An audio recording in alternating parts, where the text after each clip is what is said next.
দেখুন, তৃণমূলের মধ্যে এখন মারামারি চলছে, লড়াই চলছে। তৃণমূল এখন শ্যাম রাখবে না অর্জুন রাখবে তাই নিয়ে লড়াই করছে। তো এখন অর্জুনকে ঠিক করতে হবে, ওই জালি শ্যামের কাছে থাকবে না অরিজিনাল শ্যামের কাছে আসবে, অরিজিনাল কৃষ্ণের কাছে আসবে। অরিজিনাল কৃষ্ণ তো বিজেপিতে আছে। অর্জুন কি করবেন? অর্জুন সিংকে ঠিক করতে হবে। অর্জুন সিং তো বিজেপির টিকিটে জিতেই সাংসদ হয়েছিলেন, তৃণমূলের টিকিটে তো সাংসদ হতে পারেনি, টিকিট দেয়নি তাকে কোনো। মমতা বন্দ্যোপাধ্যায় তো ভাটপাড়ার বাইরে অর্জুন সিংকে কোথাও বেরোতে দিত না।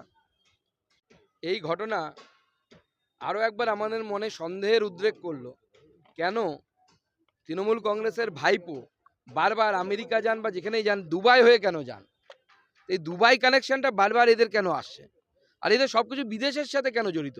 বান্ধবী হলে রাশিয়ান বান্ধবী, টাকা রাখতে গেলে দুবাই। তো বিদেশ ছাড়া কি এরা কিছু বোঝে না? বাংলা, ভারতবর্ষ এগুলো তো কিছু খুঁজে পাচ্ছি না আমরা। এক পার্থ চট্টোপাধ্যায় ভুল করে ইন্ডিয়ান বান্ধবী রেখেছিল আর খাটের তলায় রেখেছিল মাল, ধরা